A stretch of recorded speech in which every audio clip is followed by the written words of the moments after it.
The Republic of South Ossetia has been a point of dispute since the breakup of the Soviet Union. Although it declared independence from Georgia in the early 90s, it has never been officially recognized. Russia Today, RT's Claire Sebastian has the details on the Republic's turbulent past. In more peaceful times, a region nestled in the Caucasus Mountains more than 1,000 meters above sea level.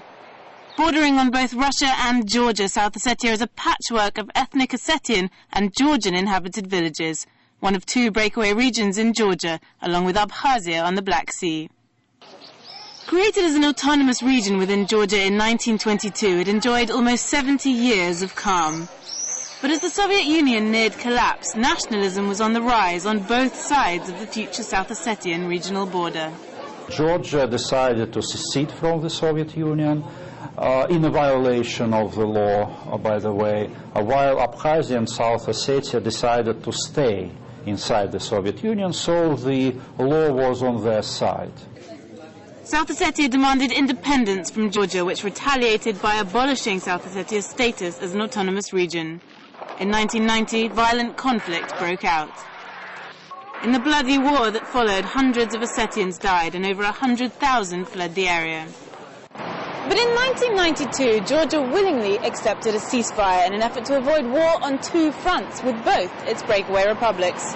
Russia stepped in to help mediate the end of the war and to protect the large proportion of its own citizens in South Ossetia from further violence. A joint Georgian, Russian and Ossetian peacekeeping force was established.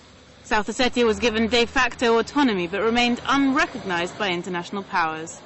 As Georgia endured two political revolutions in 1993 and 2004, Ossetia's secessionist voices refused to be drowned out. Outbreaks of violence remained commonplace. In 2004, Georgia launched a crackdown on smuggling in the region, leaving dozens dead, and leading to its second ceasefire with South Ossetia.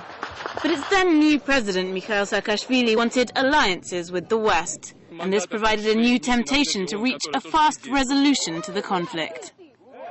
President Saakashvili and his government, they are very eager to enter NATO. According to NATO's internal rules, countries who have unsettled territory problems cannot enter the alliance.